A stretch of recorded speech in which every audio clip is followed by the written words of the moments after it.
وهو أصدق الصادقين وقوله الحق. بسم الله الرحمن الرحيم.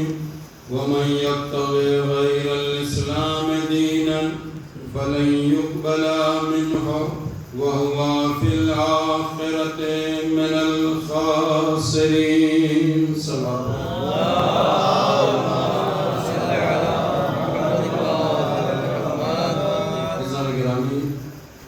لائٹ چلی گئی ہے تو کوئی بات نہیں. گرمی کے سلسلے میں آپ کو ایک روایت نقل کروں. موضوع ہمارا وہی ہے دین کا تعارف. امام حسین کا فرمان ہے کہ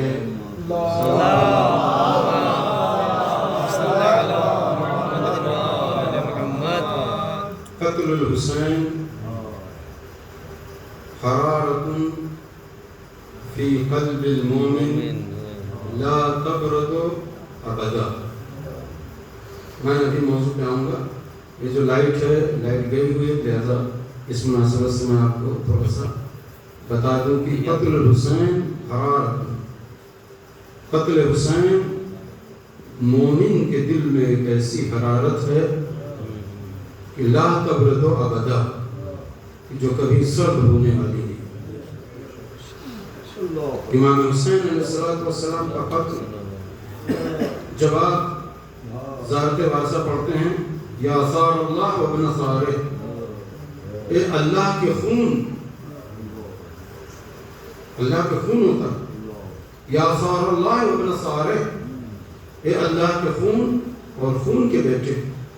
اللہ کے خون کا مطلب یہ ہے، اس کی تعبیر، اس کی تفسیر علماء نے اس طرح کیا ہے کہ جس طرح انسان کے جسم میں رگوں میں دوڑتا ہوا خون ہوتا ہے، تو یہ دوڑتا ہوا خون، رگوں میں دوڑتا ہوا خون انسان کی حیات کا ضامن ہوتا ہے، انسان کی زندگی کا ضامن ہوتا ہے. اسی طریقے سے اللہ کا خون جو یہ تشبیہ دی گئی ہے وہ اس وجہ سے کہ امام حسین کے رگوں میں جو دوڑتا ہوا خون تھا وہ اسلام کی حیات کے لیے دوڑ رہا تھا.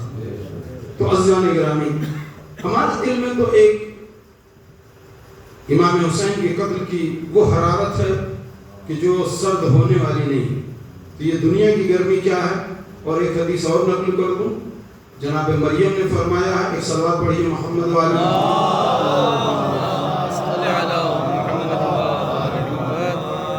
افضل الاعمال احمدها، سب سے افضل عمل وہ ہے کہ جس میں جتنی زیادہ زحمت ہو. افضل الاعمال احمدها، اعمال میں سب سے افضل عمل وہ ہے جس میں جتنی زیادہ زحمت ہو. اس کا کیا مطلب؟ اس کا مطلب یہ ہے کہ جناب مریمی سے جب اس کی تفسیر پوچھی گئی تو جناب مریم نے کہا کہ مجھے نماز شب کے لیے کڑاکے کی سردی ہو، یہ لفظ لکھنؤ والے بولتے ہیں، کڑاکے کی سردی ہو اور گھٹا ٹوپ اندھیرا ہو اور بالکل سرد پانی ہو، اس سے وضو کر کے نماز شب پڑھنے میں جو مزہ آتا ہے، اس سے وضو کر کے جو نماز شب پڑھنے میں مزہ آتا ہے، تو ایسا کبھی مزہ نہیں آتا. یہ جناب مریم نے کہا، یہ اس کی تفسیر میں کہ افضل الاعمال احمدها، یعنی جس میں سب سے زیادہ زحمت ہو وہ عمل قابل قبول ہوتا. تو لہذا ہم آ جائیں اپنے موضوع پر. ہمارا موضوع کیا ہے؟ دین کا تعارف، دین کی شناخت. دین آج کے زمانے میں لوگوں تک کیسے پہنچایا گیا ہے؟ دین کی تصویر بدل دی گئی، دین کا چہرہ بدل دیا جا رہا ہے.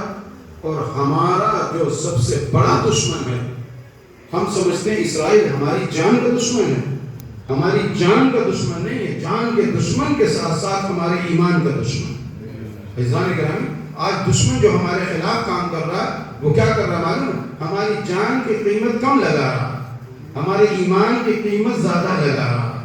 کبھی یہ سب غور کیا کیجئے. صرف یہ نہیں کہ ہم آئے مجلس میں فرش اعضا پر بیٹھے اور اس کے بعد رسمی طور پر مجلس پڑھی ایک خطیب نے اور اس کے بعد مجلس ہم نے سنی، تبرک تقسیم ہو گیا، یہاں کا میٹر یہیں رہا، باہر کی بات باہر رہ گئی. نہیں عزیزان کرام، آپ یہ غور کیجئے اور ہمیشہ زندگی گزارنے کے لیے دونوں پہلوؤں کی طرف غور کیا کیجئے. اپنے محب کو دیکھیے اور اپنے دشمن کو دیکھیے. اپنے چاہنے والے کو بھی دیکھیے اور اپنے دشمن کو بھی دیکھیے. اچھا اپنا چاہنے والا نہیں سمجھیے گا. آپ یہ نہ سمجھیے گا کہ ایک مومن سے بھی ہماری لڑائی ہو جائے تو یہ ہمارا چاہنے والا نہیں ہے. یہ عجیب فلسفہ ہے ہمارے یہاں کہ ذرا سا آپس میں کسی سے بات ہو جاتی ہے.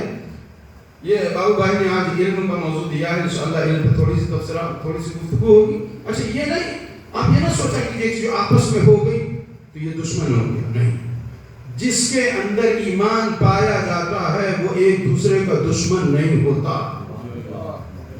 آپ لوگ تھوڑی دیر میں دشمنی نہ کریں. مثلا یہ ہمارا دشمن ہے. رسول اسلام مولا کائنات متفقہ طور پر دونوں سے یہ روایت ہے, الحب للہ والبغض للہ. الحب للہ, اللہ کے لیے محبت کیجئے اور اللہ کے لیے دشمنی کیجئے. اگر آپس میں کسی سے ہو جاتی ہے کوئی بات تو وہ آپ کا دشمن نہیں ہوتا. بھائی جہاں 4 برتن ہوں گے وہاں کھٹکیں گے, جہاں 4 برتن ہوں گے وہاں کھٹکیں گے, جہاں 4 فکر ہوگی وہاں ٹکراؤ ہوگا, جہاں 4 فکر ہوگی وہاں ٹکراؤ ہوگا. اختلاف ہمارے لیے رحمت ہے. جب تک ایک نظریے پر چند لوگ گفتگو کر کے اختلاف نہیں کریں گے اس وقت تک ہم ٹارگٹ اور ہدف تک اور مقصد تک پہنچ ہی نہیں سکتے. ایک سوال پڑھیے محمد والے.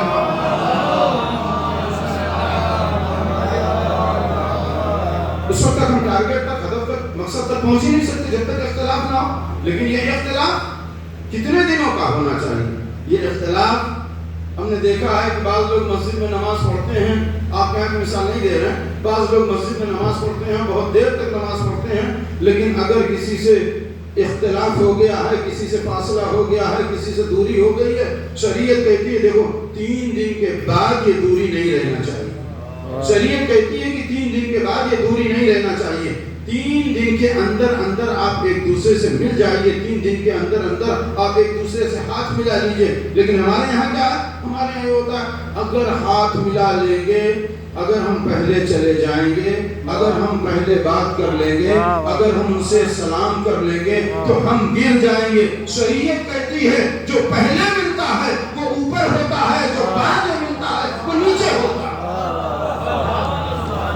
یہ ہمارا فلسفہ ہے, یہ دنیاوی فلسفہ ہے کہ جو جاتا ہے سلام پہلے کر دیتا ہے تو وہ سامنے والا سمجھتا دیکھا گر کے آئے مل گئے. نہیں عزیزوں, یہ انکساری سب سے بڑی عبادت ہے, منکسر مزاجی سب سے بڑی عبادت ہے, عاجزی سب سے بڑی عبادت ہے. اسی لیے تو کہا گیا تکبر سب سے بڑا گناہ ہے.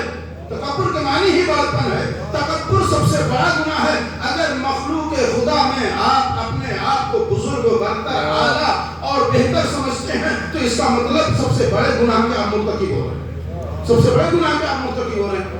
کہتے ہیں کہ سلام کر دیا تو کیا گر گئے؟ نہیں عزیزان گرامی, آپ نے پڑھا ہوگا کہ سلام جو کرنے والا ہے اس کا 69 ثواب ہے, اس کا 69 ثواب ہے, اور جواب دینے والے کو کتنا ثواب ہے؟ 1. بعض روایتوں میں ہے 99, بعض روایتوں میں ہے کہ سلام کرنے والے کو 99 ثواب ہے اور جواب دینے والے کو 1. یہ کیوں بھائی؟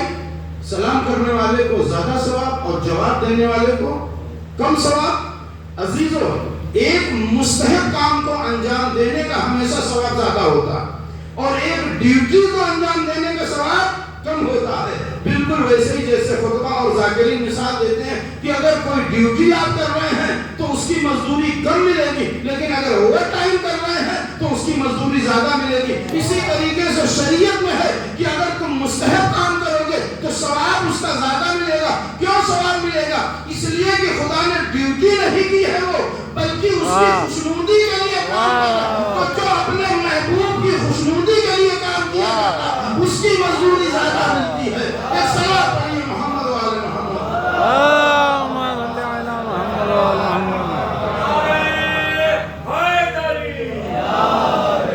جو اپنے محبوب کی پسند کے لیے کام کیا جاتا ہے, جو اپنے محبوب کی محبت میں کام کیا جاتا ہے, اس کی جزا زیادہ دیتے ہیں. مثلا سلام کرنے والے کا ثواب زیادہ ہے, جواب دینے والے کا کم ہے. عزیزان گرامی, جب ایک ڈیوٹی خدا بند عالم نے آپ پہ معین کی ہے تو اس ڈیوٹی کے اعتبار سے چلیے. ہمیں دین کا تعارف کرانا ہے، اور دین کے تعارف میں سب سے پہلی منزل جو آتی ہے وہ علم کی آتی ہے، وہ علم کی آتی ہے۔ عزیزو، اگر ایک کھل کے جملہ کہہ دوں، اگر سماج کو ترقی دینا چاہتے ہیں، اگر سماج کو ترقی دینا چاہتے ہیں، میں یہ اسلامی فلسفے کی بات نہیں کر رہا ہوں، یہ عمومی فلسفے کی بات کر رہا ہوں، میں میتھمیٹک والی بات کر رہا ہوں، لاجیکلی بات کر رہا ہوں، اور یہ سمجھ جائیے کہ ہم ایسا نہیں کہ کسی تاریخ کا حوالہ دے رہے ہیں، کسی شریعت کا حوالہ دے رہے ہیں، کسی روایت کا حوالہ دے رہے ہیں، نہیں، یہ آزمودہ نسخہ ہے کہ جہاں علم پایا گیا ہے وہاں سماج کو ترقی ملی۔ اگر آپ چاہتے ہیں کہ سماج کو ترقی دیں، اپنے کو ترقی دیں، اپنے گھر والوں کو ترقی دیں، تو عزیزان گرامی، علم سب سے بڑی منزل کا نام ہے، علم سب سے بہترین وسیلے کا نام ہے، علم سب سے اچھی چیز کا نام ہے۔ دیکھیے، مزدوری کرنا بری بات نہیں ہے، مزدوری کرنا بری بات نہیں ہے۔ کوئی یہ کہتے ہیں فلاں صاحب مزدوری کرتے ہیں، ہاں مزدوری کرنا بری بات تھوڑی، رسول اسلام مزدوری کرتے ہیں، ملائکہ نام مزدوری کرتے ہیں۔ آپ دیکھیں اٹھا کے، رسول اسلام کا سب سے محبوب مشغلہ کیا تھا؟ بکری چرانا۔ کوئی نبی ایسا نہیں گزرا ہے جس نے بکری نہ چرائی، کوئی نبی ایسا نہیں گزرا، اور اسی وجہ سے جو کام نبیوں نے کیا ہے اس میں برکت بہت زیادہ ہے، جو کام نبیوں نے کیا ہے اس میں برکت بہت زیادہ ہے۔ لکڑی کا کام ایک نبی نے کیا تھا، لکڑی کا کام اٹھا کے دیکھ لیجیے، سب سے زیادہ برکت ہے۔ بکری کا کام تمام نبیوں نے کیا، اس میں بہت زیادہ برکت ہے۔ اس کے بعد تمام نبیوں کی نبوت کا انحصار جو تھا، تمام رسولوں کی رسالت کا انحصار جو تھا، تمام ائمہ کی امامت کا جو انحصار تھا، وہ کس چیز پر تھا؟ علم پر تھا، علم پر تھا۔ اگر عزیزان گرامی ہمارا معاشرہ علم سے دور ہو گیا تو یہ سمجھ لیجئے کہ ہم کبھی ترقی نہیں کر سکتے، کبھی ترقی نہیں کر سکتے۔ آج اسرائیل پوری دنیا پر حاوی کیوں ہوتا جا رہا ہے؟ ہمارے یہاں کہتے ہیں کہ اچھا سچ بتائیے، یہ اپنا مجمع ہم کہہ سکتے ہیں، ہمارے یہاں اگر علم سیکھتے ہیں، علم حاصل کرتے ہیں تو آپ کا ٹارگٹ کیا ہوتا ہے؟ آپ کا ٹارگٹ یہ ہوتا ہے بھائی اتنا علم حاصل کر لیں کہ ہمارا پیکج جو ہے وہ 10-20 لاکھ کا آ جائے۔ یہ میں اب آگے آپ تھوڑا سا میٹریلزم والی بات کر دوں، اور اس کے بعد اسلامی فلسفہ جو کہتے ہیں علم کے بارے میں وہ بات کروں۔ میٹریلزم کیا کہتے ہیں اور اسلامی فلسفہ کیا کہتے ہیں؟ یعنی ہم آپ کتنے گر گئے ہیں علم کے لحاظ سے۔ آپ یہ نہ سمجھیے کہ میں کہہ رہا ہوں کہ علم میں دور ہو گئے ہیں، علم میں جاہل ہو گئے، نہیں۔ جو لوگ علم کو دوست رکھتے ہیں، میں ان کے لیے کہہ رہا ہوں، جو علم کو حاصل کرتے ہیں ان کے لیے کہہ رہا ہوں، جو پڑھے لکھے ہیں ان کے لیے کہہ رہا ہوں، جو اپنے بچوں کو پڑھانا لکھانا چاہتے ہیں ان کے لیے کہہ رہا ہوں۔ وہاں کا ٹارگٹ کیا ہوتا ہے؟ موضوع دیا گیا ہے، لہذا حالانکہ بہت سارے موضوعات کل میں نے وعدہ کیا تھا کہ بندگی پہ گفتگو کروں گا، لیکن ایک صلاۃ پڑھیے محمد والے محمد۔ لیکن انہوں نے کہا تھا جاتے جاتے کہ تھوڑا سا علم پہ روشنی ڈالیے گا۔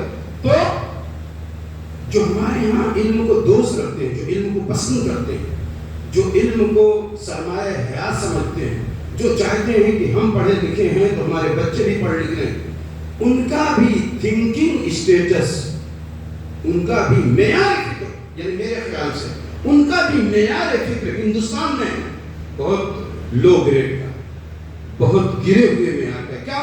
اچھا سچ بتائیے، ہمارا مجمع یہاں ہے، ہم آپ کھل کے بات کر سکتے ہیں کہ جب ہم پڑھائی کے بارے میں بات کرتے ہیں اور کیا بات کرتے ہیں، ہمارا بچہ پڑھ لکھ لے، پڑھ لکھنے کے بعد ٹارگٹ کیا ہمارا ہوتا ہے؟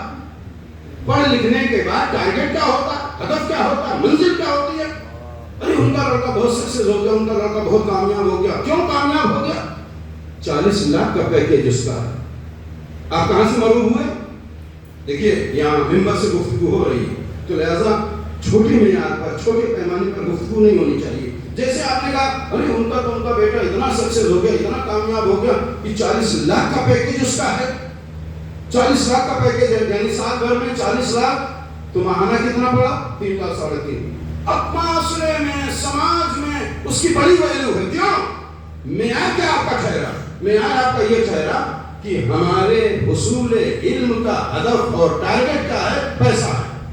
میں علم کی بات نہیں کہی، میں تقوی وغیرہ کی بات نہیں کر رہا ہوں، ابھی کامن سینس سے بات کر رہا ہوں. دنیا والے کیا سوچتے ہیں؟ ہم ہماری آپ کی تھنکنگ، ہمارے آپ کا معیار فکر اتنا گرا ہوا ہے کہ جب ہم علم حاصل کرتے ہیں تو پہلے ہی سے بیٹا اتنا پڑھ لو کہ ڈاکٹر بن جاؤ، بیٹا اتنا پڑھ لو کہ انجینئر بن جاؤ، بیٹا اتنا پڑھ لو کہ بہت بڑے اسکالر بن جاؤ. کیوں؟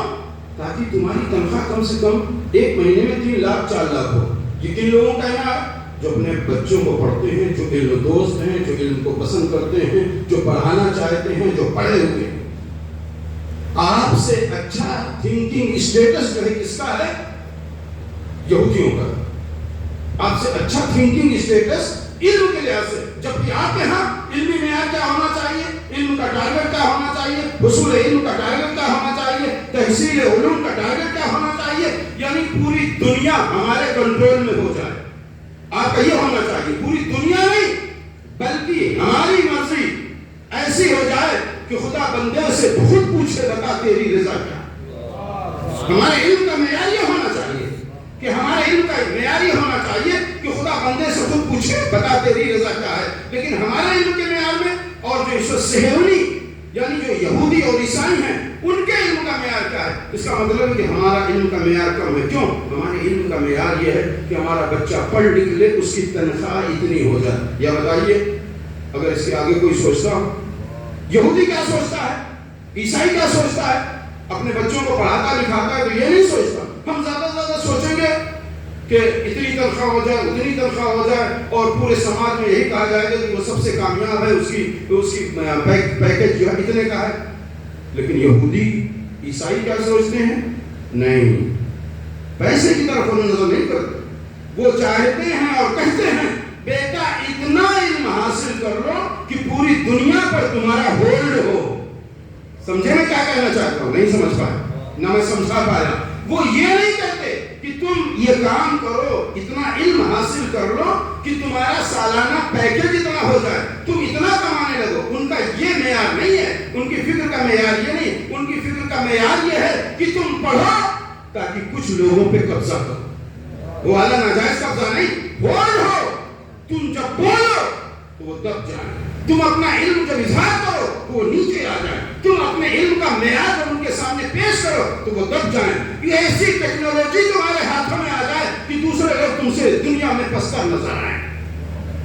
وہ یہودی جو علم حاصل کرتے ہیں وہ اس لیے نہیں علم حاصل کرتے کہ نہیں ہماری وہ کیا ہو جائے بہت اچھی، ہماری پیکج بہت اچھی ہو جائے. نہیں، وہ کنٹرول چاہتے ہیں پوری دنیا.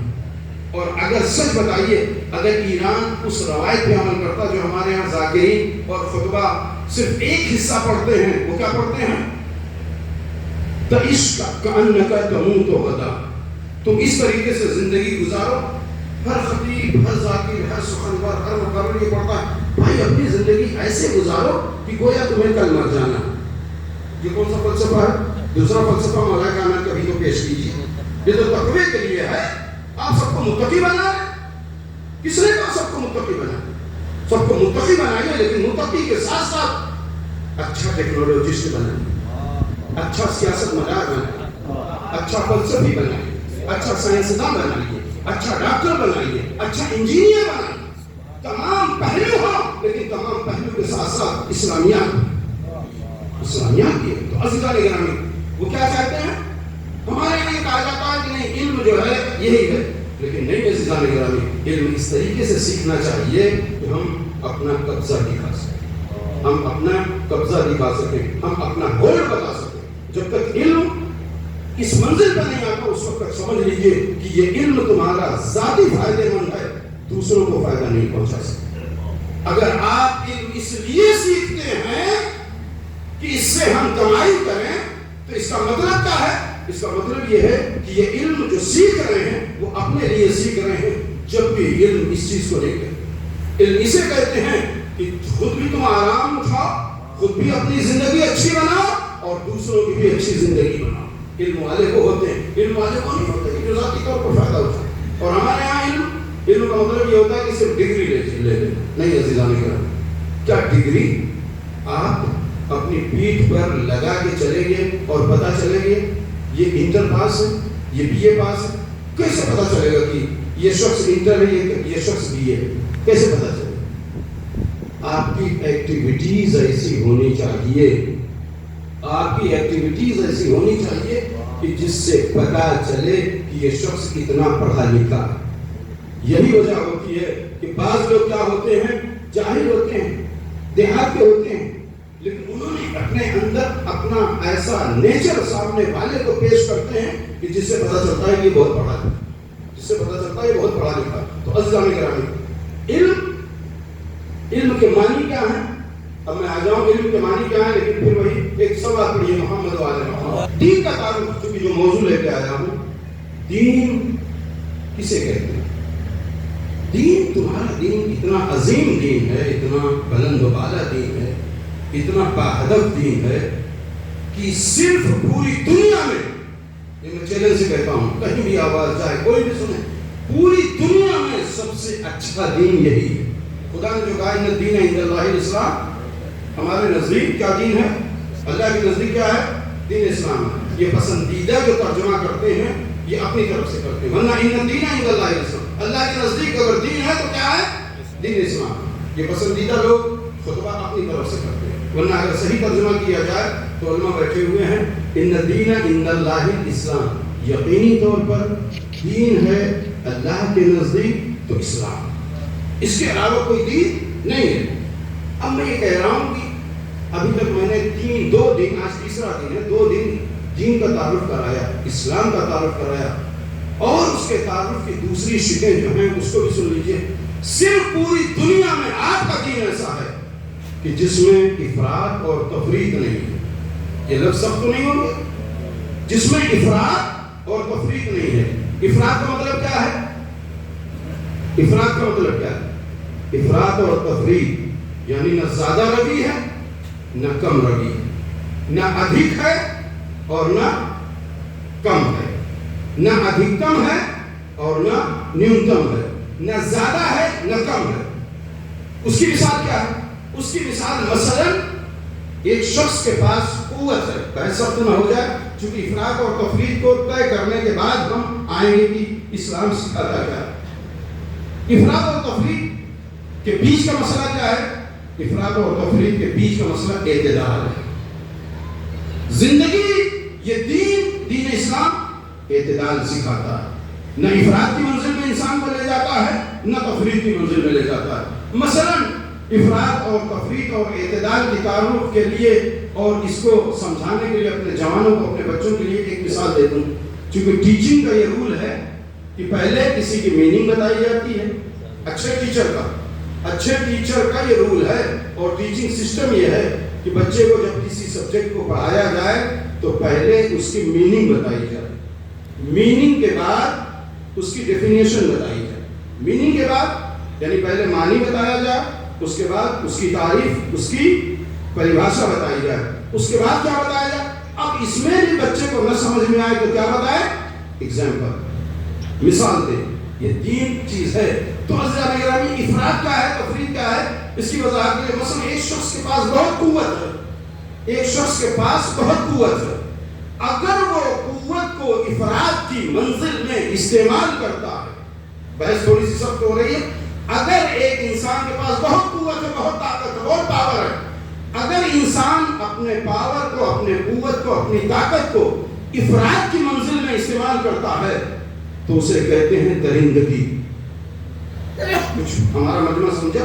ایک انسان کے پاس بہت طاقت، بہت زیادہ طاقت ہے، افراط کسے کہتے ہیں؟ اب اگر اس قوت کو استعمال کرتا ہے افراط کی منزل میں تو اسے کہتے ہیں درندگی، اور اگر اس اپنی قوت کو تفریط کی منزل میں استعمال کرتا ہے یعنی کم کی منزل میں استعمال کرتا ہے تو اسے کیا کہتے ہیں؟ بزدلی۔ اب کچھ سمجھ میں آ رہا؟ افراط اور تفریط کی تعریف اب کچھ سمجھ میں آ رہی؟ افراط ایک کمال ہے، ایک ملکہ ہے، اب اس کمال اور ملکے کو اگر زیادہ روی میں استعمال کیا جائے تو اسے کہتے ہیں افراط، اور اگر کسی کمال کو کم میں استعمال کیا جائے، استعمال کرنا ہے مناسب طور پر لیکن کم روی میں استعمال کیا جائے تو اسے کہتے ہیں تفریط۔ ایک انسان کے پاس بہت زیادہ طاقت ہے، اگر وہ افراط میں استعمال کرتا ہے تو اسے کہیں گے درندگی، اسے کہیں گے حیوانیت، اور اگر کو تفریط کی منزل میں استعمال کرتا ہے تو اسے کہیں گے بزدلی، اسے کہیں گے بزدلی۔ اسلام کیا کہتا ہے؟ اسلام اپنے آپ کو جو تعارف کراتا ہے وہ اعتدال کی منزل میں لے جاتا ہے، کہتا ہے کہ دیکھو اگر تمہارے پاس کوئی قوت ہے، تمہارے پاس کوئی طاقت ہے، تو تمہارے پاس کوئی پاور ہے، تو نہ اسے افراط کی منزل میں لے جاؤ، نہ درندگی میں استعمال کرو اور نہ اسے بزدلی میں استعمال کرو، بلکہ اس کو اعتدال میں استعمال کرو۔ جب اس قوت کو تم اعتدال میں استعمال کرو گے تو اسے کہیں گے شجاعت، اسے کہیں گے شجاعت، بہادری۔ تو عزیزو یہی دین نہ افراط میں ہے نہ تفریط میں ہے، بلکہ کس میں ہے؟ اعتدال میں۔ اپنی قوت کو اعتدال میں استعمال کیجئے، اپنی طاقت کو اعتدال میں استعمال کیجئے، اپنے مال کو، مال کی بحث آگئی جو سنیے، اپنے مال کو اعتدال میں استعمال کیجئے۔ کون کہتا ہے؟ اب یہاں سے وہی حساس بحث، لیکن میں تھوڑا سا اپنی خطابت میں نہ مجمع کی رعایت کرتا ہوں نہ اپنی رعایت کرتا ہوں، یہ یاد رہے۔ نہ مجمع کی رعایت کا مطلب یہ میں آپ کا چہرہ نہیں دیکھتا کہ آپ ان باتوں سے خوش ہوں گے یا ناراض ہو جائیں، نہ اپنی رعایت کرتا ہوں کہ کل بلایا جاؤں گا یا نہیں۔ تو عزیزان گرامی، افراط اور تفریط میں، اچھا آپ یہ بتائیے آپ کے پاس 2000 روپے ہیں، 2000 روپے پورے آپ عزاداری پہ خرچ کر دیجئے، 2000 روپے پورے آپ عزاداری پہ خرچ کر دیجئے۔ شریعت کہتی ہے، ہمارے یہاں جو ایک فکر دی گئی ہے نہیں لٹا دو، کس نے کہا لٹا دو؟ میں ثابت کروں گا، چونکہ یہ بحث آ گئی ہے لہذا، ورنہ میں وہی دوسری چیز پڑھنے والا تھا، لیکن جو چیز آ جاتی ہے تو اس کی تھوڑا سا ڈیٹیل کرنا ضروری ہو جاتا ہے۔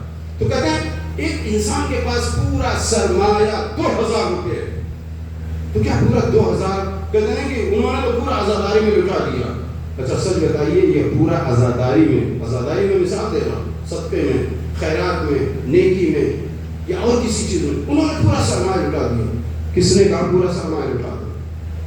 قرآن سے ثابت کروں گا اس کو، کسی جگہ پہ یہ نہیں ہے کہ آپ کا جو سرمایہ حیات ہے اس کو آپ خیر میں لٹا دیجیے، پورا پیسہ لٹا دیجیے، نہیں، حق نہیں ہے۔ میں ایک آیت کی تفسیر پیش کرتا ہوں، رسول اسلام کی صلوات پڑھیے محمد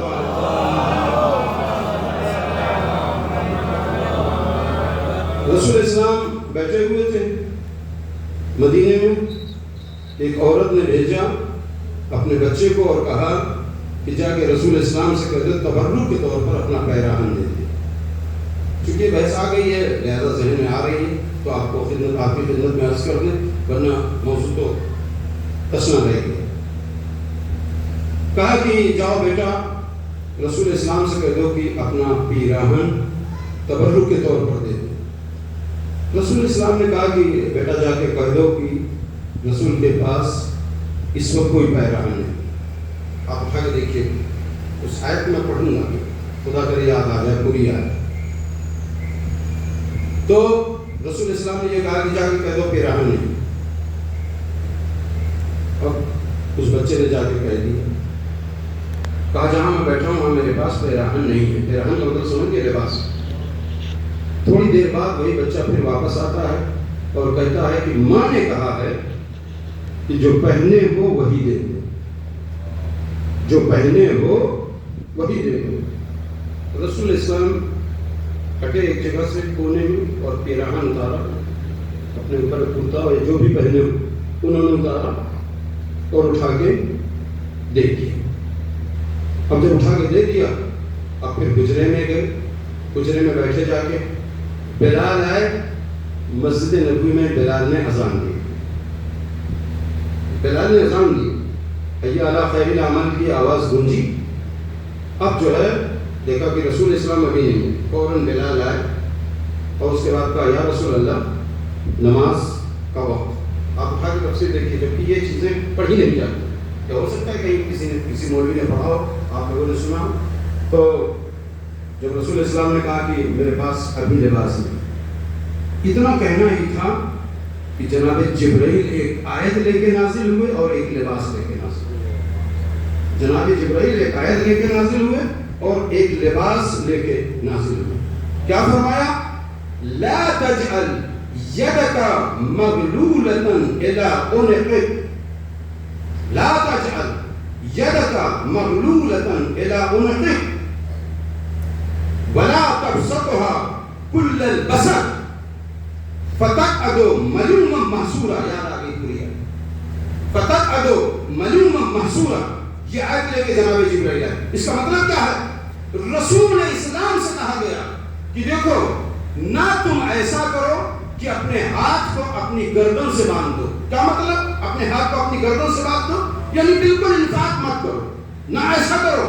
ولا تبسطها بسطۃ کل البسط. اور نہ ایسا کرو کہ جتنا تمہارے پاس ہے سب لٹا دو.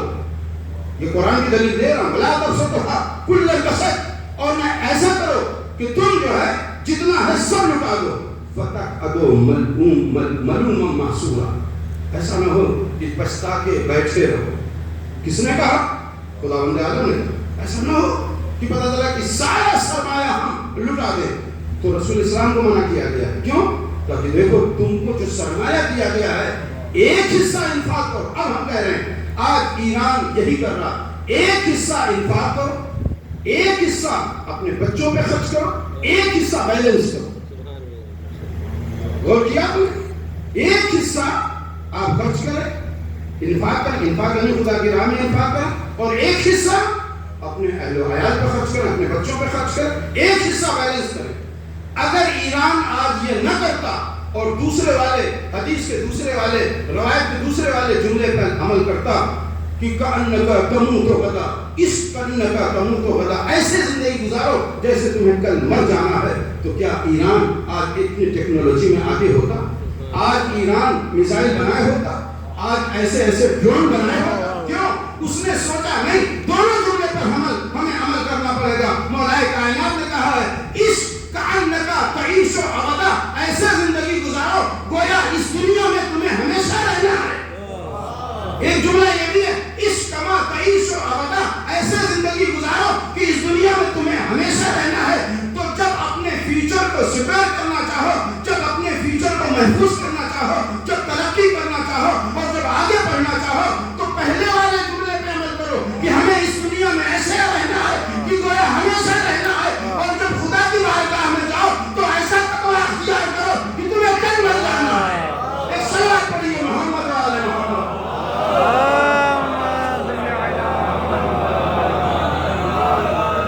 زندگی گزارنے کا مولا کائنات نے دونوں رول دیا. یہ کس نے کہا نہیں سارا مال سارا سرمایہ لٹا دو؟ نہیں، سارا سرمایہ سارا مال مت لٹاؤ، اپنے بچوں کا بھی خیال رکھو، انفاق بھی کرو، اور اس کے بعد ایک بیلنس بھی کرو. کس نے کہا بیلنس نہیں کرو؟ بیلنس اگر نہیں کرو گے اچھا ہاں، لیکن اتنے کنجوس بھی نہ بن جاؤ، اتنے کنجوس بھی نہ بن جاؤ. کنجوس کے لیے کیا روایت ہے معلوم ہے؟ کنجوس کے لیے روایت ہے البخیل بعید من الناس بعید من الجنہ. غور کریے عزیزان کرام، البخیل بعید من الناس بعید من الجنہ. بخیل جو ہوتا ہے وہ کیا ہوتا ہے معلوم ہے؟ بعید من الناس، لوگوں سے بھی دور ہوتا ہے، وہ بعید من الجنہ، اور جنت سے بھی دور ہوتا ہے.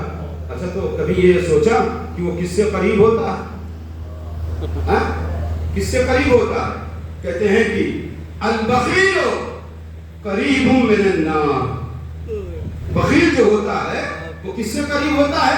جہنم سے قریب ہوتا ہے. یہاں مولا کائنات کا ایک فلسفیانہ جملہ یاد آ رہا ہے. مولا کائنات نے کہا کنجوس جو کل کے فقر و فاقے کی ڈر کی وجہ سے کنجوسی کرتا ہے.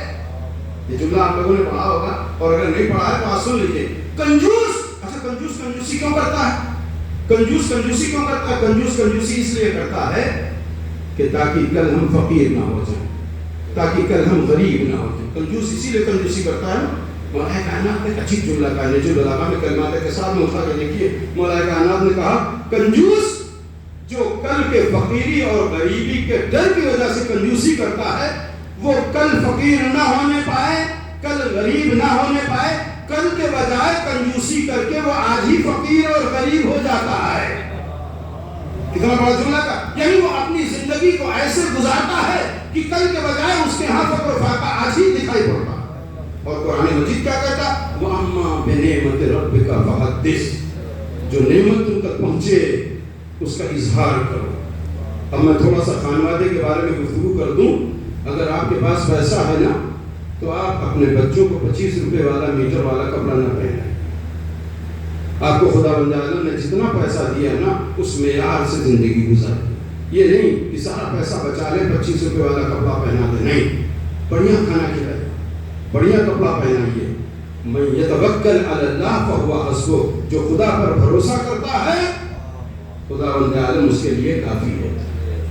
آپ اگر کل کے فیوچر کے ڈر کی وجہ سے, اور عزیزان گرامی ایک جملہ بتاؤں, یہ اپنے تجربے کی زندگی بتا رہا ہوں, آپ جتنا بھروسہ کریں گے نا, جتنا بھروسہ اس پر کریں گے نا, اتنی ہی آپ کی زندگی آگے بڑھے گی, اتنی ہی آپ کی زندگی آگے بڑھے گی. ہمیشہ خدا سے پوزیٹو تھنکنگ رکھیے.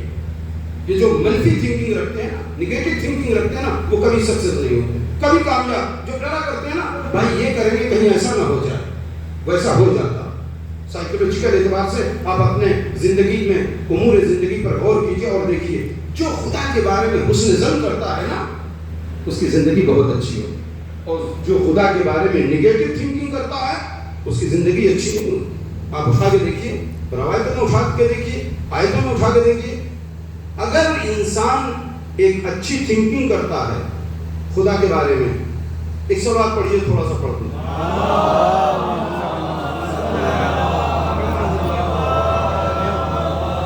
نادر شاہ درانی جب ہندوستان پہ قبضہ کرنے آ رہا تھا تو وہ چلا ایران سے چلا, اپنا قافلہ لے کے چلا. بس یہ غور کیجیے گا حسن ظن خدا سے. نادر شاہ درانی چلا تو جیسے تھوڑی دور چلا تھا تو اچھا پہلے قافلے کا یہ رول تھا کہ جو قافلہ سالار ہوتا تھا یا جو بادشاہ ہوتا تھا وہ آگے رہتا تھا, فوج پیچھے رہتی تھی. اب کیا ہے, اب لڑائی کرنے والے آگے رہتے ہیں اور مالک پیچھے, بادشاہ پیچھے رہتے ہیں. یہ ایک عجیب الٹی بات ہے. اس کی شجاعت الگ تھی, اس کی شجاعت, آج کی شجاعت الگ. تو نادر شاہ درانی آگے آگے قافلے کے چل رہا تھا. عزیزو, بس ایک زندگی کے سنوارنے کا ایک رول یہ حسن ظن ملے گا جو جملہ مندرجہ کے طور پر بیچ میں آ گیا. غرض نادر شاہ درانی چل رہا ہے, آگے آگے چل رہا ہے. جیسے تھوڑی دور چلا کر کیا دیکھا کہ ایک بچہ ہے بغل میں قرآن دبائے ہوئے ہے اور اس کے بعد وہ آگے بڑھ رہا ہے. بچے کو روکا اس نے. اگر یہ واقعہ سنا ہے تو کوئی بات نہیں, پھر سے سن لیجیے. بچے کو روکا, کہا بیٹا کہاں جا رہے ہو, لیکن اس نقطے پر غور کیجیے گا جو آخر میں اس واقعے کے آئے گا. بیٹا کہاں جا رہے ہو, کہا پڑھنے جا رہے ہو. کہاں جا رہے ہو, مکتب جا رہے ہو. مکتب کو ہمیشہ آپ لوگ کامیاب رکھیے گا. آپ جو یہ سمجھتے ہیں نا ایک ذاکر, ایک خطیب مکتب پڑھانے والوں سے افضل ہے, میرا نظریہ دوسرا. مکتب پڑھانے والا خطیب اور ذاکر سے افضل ہے. کیوں؟ آپ آ کے کچھ باتیں ایسی کرتے ہیں لیکن وہ جو پڑھاتا ہے معلوم, اللہ کی کتاب پڑھاتا ہے. وہ جو پڑھاتا ہے اللہ کی کتاب پڑھاتا ہے, جو سب سے بڑی کتاب, لہذا اس کو کبھی کم نظر سے نہ آتی ہے. اور بتاؤں ہمارے سماج میں واقعے پر باقی رہوں, کیا ٹوک دیجیے گا آپ لوگ, کیونکہ میں کہاں سے کہاں چلا جاتا ہوں مجھے خود نہیں پتا. تو عزیزان گرامی, مولوی لوگ کیا کرتے ہیں, مولوی لوگ کرتے ہیں کہ ایک نے جو ہے کیا کیا, اگر نکاح پڑھنے جاتے ہیں تو کہتے ہیں مولانا صاحب, جو چھوٹا مولوی ہوتا ہے اس سے کہتے ہیں حدیث کے ساتھ پڑھ دیجیے, نکاح پڑھ دو. سوسائٹی کی بات بتا رہا ہوں, سماج کی بات بتا رہا ہوں. ہے ایسا کہ نہیں, یہ مولوی لوگ بیٹھے ہیں اور یہ مولوی کے حلقے سے جب کوئی چھوٹا مولوی ہوتا ہے, بیٹا آپ جو حدیث کے ساتھ پڑھ دیجیے, ہم نکاح پڑھ دیں گے. اچھا, کیوں چھوٹے کو کہا کہ حدیث کے ساتھ پڑھ دیجیے اور خود نکاح پڑھ دیں گے؟ معلوم ہے, تھنکنگ میٹریلزم ہو چکی ہے, مادی گرائی آ چکی, دنیا داری آ چکی, پوری فکر ہماری جو ہے مادی گری بن چکی, میٹریلزم ہم بن چکے, دنیا دار ہم بن چکے. کیا کہا, جو چھوٹا مولوی بیٹا حدیث کے ساتھ تم پڑھو, یہ دونوں آدمی صدقہ جاری کر دیں گے. کیوں؟ حدیث کے ساتھ پڑھنا کیا چھوٹی بات ہے؟ حدیث کے ساتھ چھوٹی بات ہے. حدیث کے ساتھ میں چہارتا معصومین کا تذکرہ, ان کا جو ہے تذکرہ ہے, ان کا ذکر خیر ہے, وہ چھوٹی چیز ہے. اور دوسری بات بتاؤں, میں سماج کو پڑھتا ہوں, آپ بھی سماج کو پڑھا کیجئے. مجلس سے کوئی بڑے خطیب جو تھے, مجلس پڑھا, اس کے بعد چھوٹا جو خطیب تھا, چھوٹا ذاکر تھا, چھوٹا مولانا تھا, اسے کہتے بیٹا تم زیادہ پڑھا دینا. بھائی تم نے چند باتیں کی ہیں, لیکن وہ اگر یہاں 500 افراد کھڑے ہیں نا, یہاں 100 کا مجمع ہے, تو یہ 100 کو لے کے ساتھ میں امام کو سلام کرنا ہے، یہ کم فضیلت ہے؟ آپ کا کم فضیلت چھوٹا بول بیٹا تم زیارت پڑھا دو، یہ کم فضیلت ہے کہ ایک جس کو تم چھوٹا سمجھتے ہو وہ ایک اکیلے تمہارے ساتھ 100 کو لے کے امام کو سلام کرنا؟ امام کو سلام کرنا آسان بات ہے، اتنی بڑی فضیلت ہے، لیکن آپ کا ہے چونکہ آپ کی تھنکنگ میٹریلزم ہو چکی ہے، آپ کی تھنکنگ مادیگر ہو چکی ہے، آپ مادیگر بن چکے، مادیگرائی ہو چکی ہے، آپ کی تھنکنگ دنیا داری والی ہو چکی ہے۔ تو عزیزان گرامی، نادی شاہ درانی اسے روکا اور کہا کہ یہ بتاؤ کہ کہاں جا رہے ہو؟ تو کہا سبق پڑھنے جا رہے ہیں، قرآن دبائے، جیسے پہلے لوگ دبا کے جاتے تھے، آج بھی بچے دبا کے جاتے۔ کہا تم اپنا سبق بتاؤ، آج تمہارا سبق کیا؟ تو جب اس نے سبق کھولا تو کہا آج میرا سبق یہ ہے، انا فتحنا لکا فتحا مبینا۔ مولوی لوگ سمجھ گئے ہوں، انا فتحنا لکا فتحا مبینا، آج میرا سبق یہ ہے۔ اس نے فوراً فعل نیک کیا اپنے لیے کہ انا فتحنا لکا فتحا مبینا، اس کا مطلب ہندوستان کی زمین پر ہمیں فتح حاصل ہو۔ جیسے ہی آیت اس نے دیکھی ویسے کہا کہ اس کا مطلب ہندوستان کی سرزمین پر، جیسے ہمارے تفاول کرتے ہیں استخارہ، اس نے فوراً استخارہ کیا، فوراً تفاول کیا، فوراً فعل نیک اپنے لیے کیا اور کہا اس کا مطلب یقینی طور پر ہم جب ہندوستان جائیں گے تو ہماری فتح ہو۔ خوش ہو گیا، کہا یہی سبق ہے تمہارا کام۔ اس نے اپنے تھیلی سے ایک سونے کا سکہ نکالا اور اس کے بعد اس بچے کو دیا۔ جیسے بچے کو دینے لگا، میں یہ ثابت کر رہا ہوں کہ اللہ سے حسن ظن رکھیے، پوزیٹو تھنکنگ۔ جیسے ایک سکہ دینے لگا، کہا نہیں مجھے نہیں چاہیے۔ کہا کیوں نہیں چاہیے؟ کہا اگر گھر اس سونے کے سکوں کو لے جائیں گے تو میری ماں مجھے ڈانٹے گی، میری ماں مجھے مارے گی۔ کہا کیوں مارے گی؟ کہا یہ سونے کا سکہ تم کہاں سے لائے؟ سونے کا سکہ لانا آسان ہے؟ تو کہا نہیں، یہ کہہ دینا کہ نادر شاہ درانی نے دیا۔ تو کہا کہ اچھا اگر یہ کہیں گے تو اور مارے گی؟ اب یہی سے توجہ چاہتا ہوں۔ کہا کہ اب اگر یہ کہیں گے کہ نادر شاہ درانی نے دیا ہے، کہا کہ نادر شاہ درانی نے دیا، یہ کہہ دینا۔ تو کہا اگر اپنی ماں سے ہم یہ کہیں گے کہ نادر شاہ درانی نے دیا ہے تو اور مارے گی۔ کہا کیوں اور مارے گی؟ کہا نادر شاہ درانی دیتا تو ایک سکہ نہ دیتا، پوری تھیلی دیتا، پوری تھیلی دیتا۔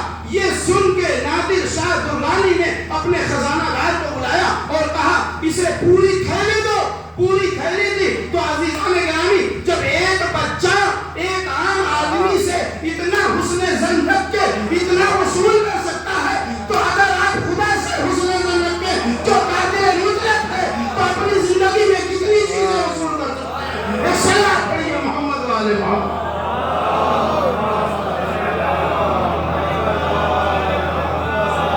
حسن ظن رکھیے خدا سے، پوزیٹو تھنکنگ رکھیے، سماج سے بھی پوزیٹو تھنکنگ رکھیے۔ تھوڑی دیر میں کسی چیز کو دیکھ لیا کسی شخص سے، کہا یہ تو ایسا نہیں، ایسا نہیں۔ جب تک دلیل نہ قائم ہو جائے، جب تک بالکل آپ دیکھ نہ لیں اسے۔ اچھا ایک امام اگر آپ یہاں نماز پڑھا رہا ہے اور جنگلے سے کہیں سے آپ نے دیکھ لیا کہ وہ گھونٹ لگا رہا ہے، تو آپ سب کو آ کے بتائیں گے؟ آپ سب کو آ کے بتائیں گے؟ نہیں، وہ ستار الوجود، آپ کو روکا گیا۔ یہی کیا کام ہے کہ اس نے روڈ پہ نہیں کیا، گھر کے اندر کیا۔ آپ کو حق نہیں، آپ نہ پڑھیے نماز۔ اور کیا کہا ہے شریعت نے؟ آپ نماز نہ پڑھیے عزیزو، یہ سب میں ویڈیو میں پڑھ سکتا ہوں۔ آپ نماز نہ پڑھیے لیکن اس کی جماعت میں کھڑے ہو کے فرادہ پڑھیے، اس کی جماعت میں شریک ہوئیے، اس کی صف میں شریک ہوئیے، نیت اپنی کیجیے تاکہ اسے پتہ نہ چلے کہ یہ فرادہ پڑھ رہا ہے۔ ایمان کی اتنی قدر و منزلت ہے، آپ یہ نہ سمجھیے کہ نہیں یہ تو ایسا فاسق و فاجر ہے اس کو عام کرنے، حق نہیں ہے آپ کو عام کرنے کا۔ حسن ظن رکھیے، سماج سے حسن ظن رکھیے، لوگوں سے حسن ظن رکھیے، گھر والوں سے حسن ظن رکھیے، بیوی بچوں سے حسن ظن رکھیے، بھائی سے حسن ظن رکھیے، عزیز و اقارب سے حسن ظن رکھیے، رشتے داروں سے حسن ظن رکھیے۔ جس سماج میں حسن ظن ہوتا ہے وہ سماج ترقی کر جاتا ہے۔ جس سماج میں حسن ظن ہوتا ہے، عزیزان کرام، خدا بند عالم سے حسن ظن رکھیے۔ جب خدا بند عالم سے انسان حسن ظن رکھتا ہے نا تو اپنی منزلوں کی طرف اس کی نظر ہوتی ہے۔ کربلا کی سرزمین پر امام حسین کی نظر اپنے مقصد کی طرف کیوں تھی، اپنے ٹارگٹ کی طرف کیوں تھی؟ کہاں تک روایتیں ملتی ہیں، مقاتل یہ بتاتے ہیں کہ جیسے جیسے عصر کا وقت قریب آ رہا تھا، امام حسین کا چہرہ نورانی سے نورانی تر ہوتا تھا۔ کیوں؟ نورانی سے نورانی تر ہوتا جاتا تھا، اس لیے کہ امام حسین جانتے تھے کہ اب ہمارے اور خدا کے قربت کا وقت قریب آ رہا ہے۔ عزیزو، یہ اسیری کے ایام چل رہے ہیں، اسیری کے ایام چل رہے ہیں۔ بیویوں کو اسیر کر کے رسیوں میں باندھ کے لے جایا جا رہا ہے۔ کبھی شام کے بازار میں انہیں کھڑا کیا جا رہا ہے، کبھی کوفے کے بازار میں کھڑا کیا جا رہا ہے، کبھی آئینہ بندی ہو رہی ہے۔ لیکن عزیزان گرامی، آج جب میں ابھی اپنے کمرے سے نکلا تو ایک مرتبہ سوچا کہ ایک ایسے بیوی کا مسائل پڑھوں کہ جس بیوی کو امام حسین حد سے زیادہ چاہتے تھے۔ وہ کون بیوی تھی؟ وہ جناب رباب تھی کہ امام حسین اتنا چاہتے تھے کہ آپ بارہا فرمایا کرتے تھے کہ جس گھر میں رباب اور سکینہ نہیں ہوتی اس گھر میں ہمارا دل نہیں لگتا۔ لیکن ازادارہ نے امام مظلوم کربلا، ذرا جناب رباب کی قربانی تو دیکھیے، جناب رباب کی گود بھی اجڑ گئی، مال بھی اجڑ گئی۔ ازادارہ نے امام مظلوم کربلا مقاتل یہ بتاتے ہیں کہ جب 11 محرم نمودار ہوئی، شمر چنڈے کا جگہ اونٹ لے کر آیا، تمام بیویاں تو سوار ہو گئی۔ یہاں تک میں نے مسائل آپ کی خدمت میں پیش کیا تھا، لیکن شمر آگے بڑھتا ہے اور کہتا ہے میں نے سنا ہے سکینہ حسین کی بیٹی جسے حسین اپنے سینے پر سلاتے تھے، سکینہ کو لیتا ہے اور ایک اونٹ کی پشت پر رسیوں سے باندھ دیتا ہے۔ یہ قافلہ چلتا رہتا ہے، سکینہ کا سینہ اونٹ کی پشت سے چلنی ہو جاتا ہے۔ چلتے چلتے ایک جگہ جب رسی ڈھیلی پڑتی ہے، سکینہ اونٹ کی پشت سے گر جاتی ہے۔ جزاکم اللہ خیر جزا۔ یہ خبر جناب زینب کو پہنچتی ہے۔ جناب زینب سید سجاد سے کہتی اے بیٹا سید سجاد، ارے سکینہ اونٹ کی پشت سے گر گئی ہے۔ جناب زینب نے جناب سید سجاد سے جب یہ کہا، اتنی دیر میں شمر اپنا تازیانہ لہراتا ہوا سید سجاد کے پاس آتا ہے اور کہتا ہے اے سید سجاد، تمہارے باپ کا سر جس نوکے نیزہ پر ہے وہ نوکے نیزہ زمین میں گر گیا ہے، آگے نہیں بڑھتا۔ اپنے بابا سے کہو آگے بڑھیں ورنہ ابھی تمہیں تڑپائے دیتے ہیں۔ ایک مرتبہ سید سجاد نے جب بابا کے سر کی طرف رخ کیا تو سر بریدہ سے آواز آئی اے بیٹا سید سجاد، جس سکینہ کو میں سینے پر سلاتا تھا وہ اونٹ کی پشت سے گر گئی ہے۔ جناب زینب آگے بڑھتی ہیں تلاش کرتی ہوئی، فنظرا یمینا و شمالا، کبھی داہنی طرف دیکھتی ہیں کبھی بائیں طرف دیکھتی ہیں، آواز دیتی ہیں آئینہ آئینہ سکینہ، اے میری لال سکینہ کہاں ہو؟ ایک مرتبہ کیا دیکھا، ایک معظمہ ایک خاتون کی گود میں سکینہ ہے، خاتون انہیں بہلا رہی ہے، تسلی دے رہی ہے، تشفی دے رہی ہے۔ زینب تیزی سے آگے بڑھتی ہے، اے بیوی ذرا تم یہ تو بتاؤ کہ تم کون ہو؟ اس سکینہ کو تو تماچے مارے گئے، اس کے تو دامن میں آگ لگائی گئی، اس کے تو گوشوارے چھینے گئے۔ ایک مرتبہ اس معظمہ نے اپنے نقاب کو ہٹایا اور کہا اے میری لال زینب، ارے تم نے اپنی ماں کو نہیں پہچانا، میں تمہارے ساتھ کربلا سے شام، شام سے کوفہ کے بازار میں چلی آ رہی۔ اللہ لعنت اللہ علی قوم الظالمین، سيعلم الذين